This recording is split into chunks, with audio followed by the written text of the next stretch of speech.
jamono bu ñu nekk nii xale yi dañoo dëgër bopp te duñu dégg te xale danga koy gis ci benn comportement balaa mu lay gàcceloo suba nga maye ko ñun loolu lañ xam xale da ngay nekk ci yoon boo nekkee ci yoon ngay jàng kenn du la maye waaye yow sa mag yi lu ñuy def nga ne dangay dem soirée xew bu nekk nga dem doo sol lu baax nekk sol lu bon boo ko demee jëlee nag grossesse nga gàcceloo sa famille ñun ñu bari ñun moom dañ ciy def pour ñu soutenir maanaam suñu notre famille de ne pas salir le nom de notre famille parce que boo jógee ci famille bu baax danga nar a def lu baax donc tey gii nii nit ki dañ la nar a xoolee ci ni nga sant ci der bi nga jóge ci loolu nga nar a bàkku mais tey gii nii boo def naka sudul noonu parce que jamono buñ nekk xale yi duñ dégg buñ leen waxee dañuy naan la femme émancipée lan mooy la femme émancipée ñun xamuñu loolu suñu maam jàngaluñu loolu donc suñu doom yi boo leen di wax ak ñun tamit il faut ngeen waxtaan ak xale yi parce que xale yi tamit duñu dégg ngeen waxtaan ak xale yi ñi bàyyi xel ci lu ñuy def waaye ku def ku nekkul ci yoon moom dañ lay may nga sëy. bon pardon lu ma ciy doole rek mooy ñëwaat ci moom rek mbir bi nu mu koy waxee naan di sol lu bon ak yooyu xam nga l'apparence est trompeuse des fois suñu côté sud bi xam nga lu ñuy xaw a nax tuuti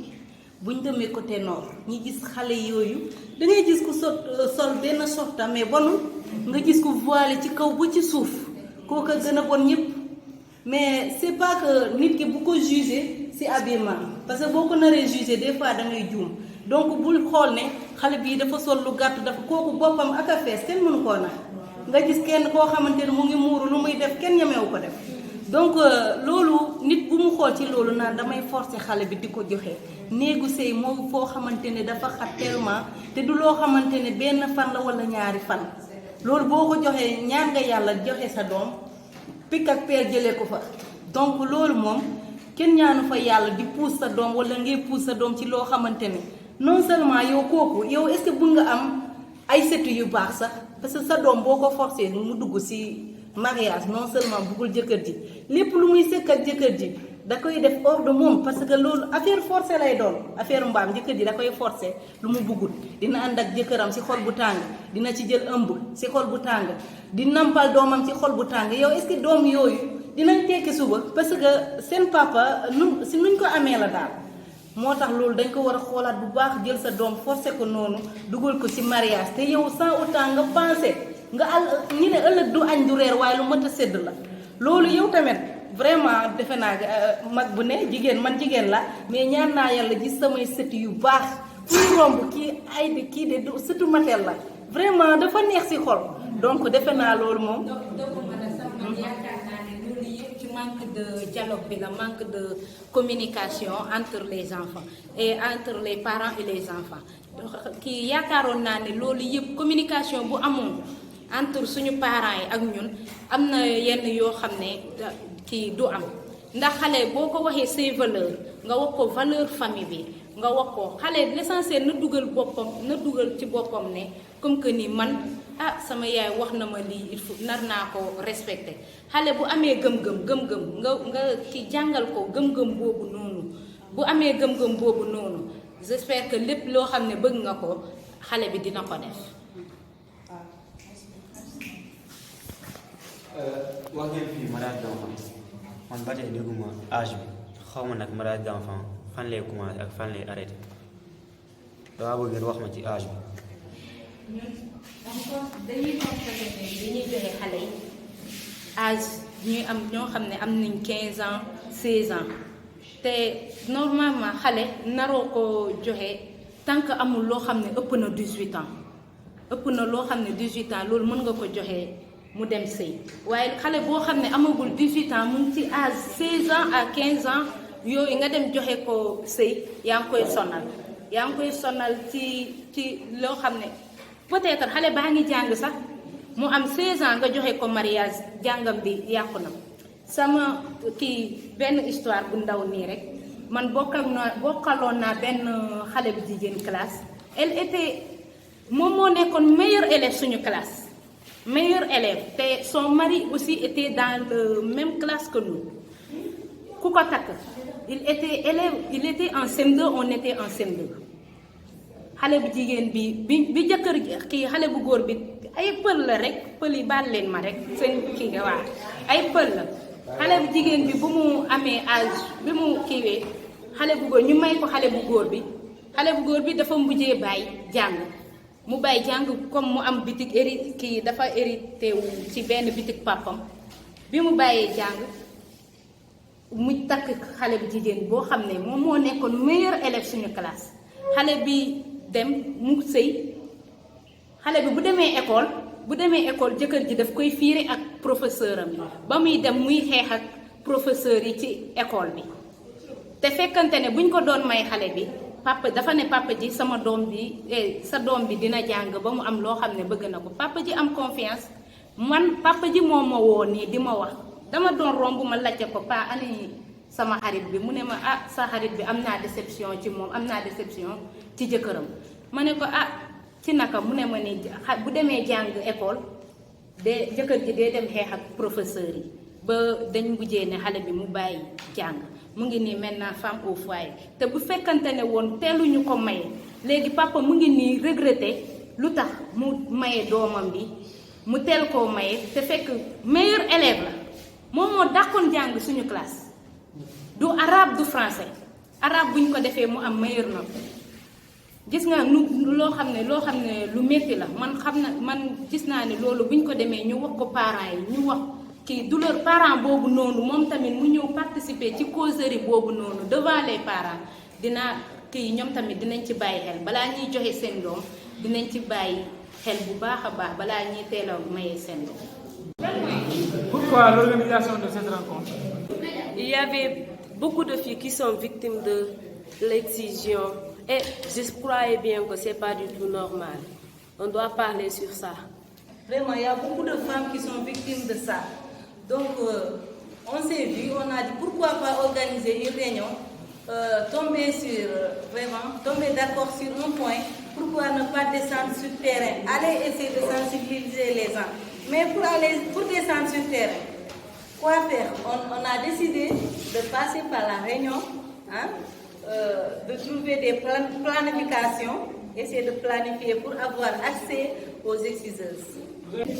J'entends pas les gens dire que cette femme a été excisée, elle est victime de l'excision. Maintenant, quelles sont les victimes que vous pouvez nous montrer ou bien nous démontrer pour que nous puissions essayer d'avoir une idée par rapport à votre règne? Besoin d'une démonstration sur scène. Donc, finalement, on a essayé de dire ça verbalement, mais on ne s'est pas préparé sur scène. Donc, comme on l'a si bien dit, victime de l'excision. Ouais. Un exemple Par exemple, Parce que vous pouvez être excisé et vous allez avoir une hémorragie interne. Ils ont planifié les plans d'action.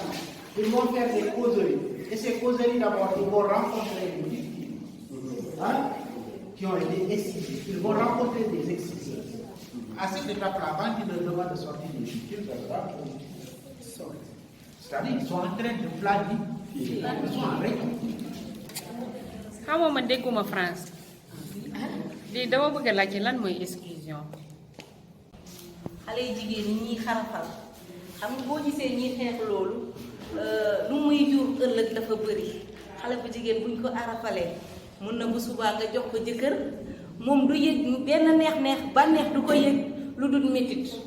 mun na aussi indil ko loraange vraiment buy am doom mun na ko indil loraange aussi mun na si jël bakkan voilà mun na ko indil ay yeneen infection yoo xamante ne da koy sonal waaw. léegi comprendre naa li ngeen wax am na solo torop te it kontaan naa ci seen réunion bi tey jii nii li ngeen abordé tey daf lu am solo la parce que tey jii nii gis naa benn victime bi nga xam te ne boo ko nee mariage day naan du ma marié nee na dafa ragal parce que dañ ko excuser dañ ko def dañ ko xarafal donc loolu xam naa ni lu am solo seen réunion bi dafa am solo bëgg naan ngeen jàpp ci ngeen def seen sensibilisation yi pour ñun tey jii nii ñi xam lu ñuy def ngeen mun a xam li ngeen di conseil suñu doom yi parce que am na ñeneen ñi nga xam te ne dañoo ragal pour dem sëy dañuy naan dañuy sentir douleur yooyu noonu bëgg naa nag ngeen jàppale ñu ci loolu. boo gisee ñun ñu def sensibilisation lu dara de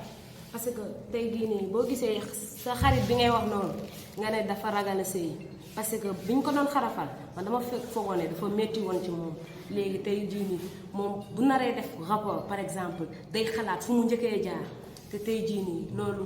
boo gisee ñu andil leen thème bii nii yéen yeneen magu suba tey jii nii yéen di ngeen am ay doom pour ngeen bañ a commettre même erreur moo tax ñu andil leen thème bii nii.